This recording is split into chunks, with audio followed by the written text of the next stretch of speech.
दोस्तों 20 साल से ये लड़की एक फ्रीज़र में कैद थी और जैसे उसको होश आया वो कैसे करके भी बाहर निकली। बाहर निकलते ही उसने देखा कि अरे दुनिया तो काफ़ी बदल चुका है। सामने उसे एक बस दिखा। बस में वो जैसे ही गई और पैसे दिए तो ड्राइवर उसको देखने लगा। फिर लड़की ने कहा कि तुम मुझे चेंज क्यों नहीं दे रहे हो। तो ड्राइवर ने कहा तुम क्या मुझसे मजाक कर रही हो, प्राइस देखो 3 गुना ज़्यादा है और तुम मुझे क्या दे रही हो। फिर लड़की ने कहा ये कब हुआ। फिर वो ड्राइवर बोलता है कि तुम कौन से दुनिया में जी रही हो।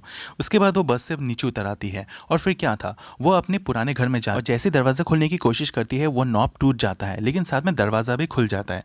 और जैसे ही वो अंदर जाती है, अंदर जाकर वो एकदम दंग रह जाती है क्योंकि घर में एक सिंगल सामान भी नहीं था। वो सोचने लगी कि अरे घर का सामान कहाँ चला गया। फिर वो क्या करती है, अपनी मम्मी को फ़ोन लगाती है, लेकिन उसका फ़ोन भी फ्रीज़ हो चुका था। फिर वो सोचती है कि फ़ोन को ठीक कराना होगा, लेकिन जैसे ही वो मोबाइल रिपेयर शॉप में पहुंची तो रिपेयर वाला बोलता है कि ये फ़ोन तो 20 साल पुराना है, इसको हम नहीं रिपेयर कर सकते। लड़की पुलिस स्टेशन जाती है और पुलिस से मदद मांगती है। पुलिस बोलती है क्या तुम्हारे पास कोई आईडी कार्ड है। तो वो क्या करती है, अपने बैग से बहुत सारा सामान निकालने लगती है। पुलिस ऑफिसर ये सब देख रहे होते हैं और वो फिर क्या करती है, अपना आईडी कार्ड निकालकर एक पुलिस अफसर के हाथ में दे देती है। पुलिस अफसर जाके अपने कंप्यूटर में चेक करता है और देख के आश्चर्य हो जाता है कि वो आईडी कार्ड 1999 का है, 20 साल पुराना। ये सुनकर वहाँ के कुछ बैठे लोग भी आश्चर्य में पड़ गए थे। फिर उन लोग उसके आईडी से फ़ोन नंबर सर्च किया, लेकिन फ़ोन नंबर ऐसा कोई वैलिड नहीं आ रहा था क्योंकि वो 20 साल पुराना था। फिर कोई मदद नहीं मिलने के कारण वो वहाँ से चली गई और वो अपने पुराने स्कूल में चली गई। वहाँ पे उसने एक बैनर देखा जिसमें लिखा हुआ था 2019।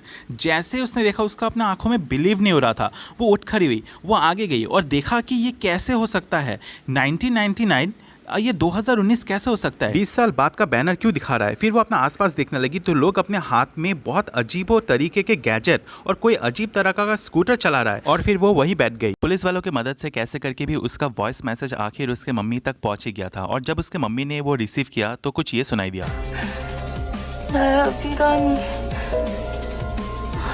वो अपनी मम्मी को बोल रही थी कि मैं जिंदा हूँ और मैं यहाँ 20 साल से कैद हो गई थी। आप लोगों को लगा होगा कि मैं इस दुनिया में नहीं हूँ, लेकिन मैं हूँ। आप लोग कहाँ हो, मैं पुराने घर में गई थी लेकिन आप मुझे वहाँ मिला नहीं। और जब उसकी मम्मी ने उसकी बेटी की ये सब बात सुनी तो उसका मम्मी बहुत भावुक हो गई थी और वो रोने लगी थी। फ़ोन में ही वो रोने लगी थी।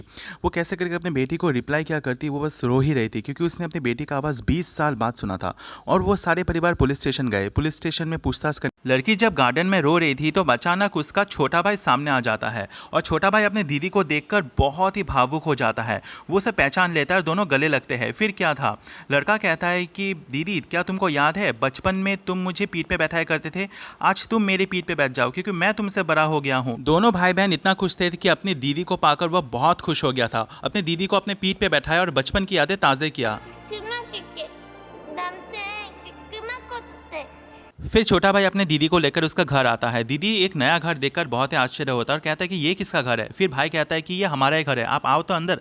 फिर जैसे उसका दीदी अंदर जाती है तो देखती क्या है कि उसका घर बहुत आलीशान है, जगह जगह सोफे और टीवी और बहुत कुछ था। उसकी दीदी ने पूछा ये सब कैसे हुआ, क्या तुमको कोई लॉटरी लगा। तो उसके मम्मी ने कहा ऐसा कुछ नहीं है, तुमको याद है 20 साल पहले तुमने एक बर्फ़ के कॉन्टेस्ट में भाग लिया था, उसी कंपनी से हमको कुछ पैसे मिले थे और तुम्हारे बाबा ने वही पैसे इन्वेस्ट किए हैं। दोस्तों इस लड़की को देखने से ऐसा लगता है मानो वो हाई स्कूल की गर्ल है, लेकिन ऐसा बिल्कुल नहीं है। वो 46 ईयर्स की है क्योंकि वो 20 साल से एक बर्फ़ की मशीन में कैद थी और जब वो वापस लौटी तो वो बस बदला लेने के लिए लौटी थी उस टीवी चैनल से जिसने ये प्रतियोगिता रखा था। फिर लड़की ने कहा मेरा चेहरा याद आया, 20 साल पहले आप लोगों ने कॉन्टेस्ट रखा था और आपके और मेरे बीच में कॉन्ट्रैक्ट हुआ था और ये रहा वो कॉन्ट्रैक्ट का पेपर। फिर CEO ने क्या किया, वो कॉन्ट्रैक्ट का पेपर पढ़ा जिसमें साफ साफ लिखा हुआ था कि डेली बर्फ़ में रहने का 5 मिलियन था और 1 घंटे का करीब 20,000 होगा। साल का 8,770 घंटे के हिसाब से ये करीब 1.752 बिलियन होता है और 20 साल से मैं बर्फ में कैद थी तो उसके हिसाब से ये करीब 35 बिलियन हुआ। लड़की का कैलकुलेशन देख के सब लोग चौंक गए थे। फिर लड़की ने कहा बस इतना ही नहीं है, आप लोग ने मुझे 20 साल से कैद करके रखा तो उसके हिसाब से मेरा कंपेंसेशन बनता है करीब $70 बिलियन। तो आप लोग मुझे पैसे दे रहे हैं या मुझे पुलिस में कंप्लेन करना। लड़की ने कहा कि अगर आप मुझे कंपेंसेशन नहीं दोगे तो मैं टीवी चैनल के साथ साथ आप सबको मैं जेल की हवा खिला दूंगी। इस पर CEO ने कहा कि आप टेंशन मत लीजिए, हम आपको जल्द ही पैसे दे देंगे। फिर लिली एक बुक स्टॉल में गई जहाँ पे उसे एक बुक मिला था जहाँ पे उसका फेवरेट ऑथर था और वो बोला कि इसमें ऐसे मिस यू की लिखा हुआ है। तो वहाँ के एक कर्मचारी ने कहा कि 장국영 추모 앨범인데요. 네? 장국영 죽었잖아요. 16년 전에 죽었는데. 장국영 오빠가 मतलब ये था दोस्तों कि जिस ऑथर के बारे में बातचीत चल रहा था उस ऑथर का तो 10 साल पहले ही मौत हो चुका था, और वहीं उस तरफ फ्रीजिंग लैब में डॉक्टर जैक से बोल रहा था कि आप लोग 20 साल से इसमें कैद थे। एक चीज़ आपको ध्यान देना है कि अगर आपका टेम्परेचर 30 डिग्री सेल्सियस के ऊपर चला जाता है तो आप लोगों का मौत तुरंत हो सकता है। जैक ने ये सुना, उसने लिली को फ़ोन लगाया। फ़ोन लगा के बोला कि हमें कैसे करके भी 33 डिग्री के नीचे के तापमान में रहना पड़ेगा। लेकिन जो लिली थी वो जैक के कॉल को इतना ध्यान से सुन नहीं रही थी, क्योंकि उसको जल्दी एक जॉब की तलाश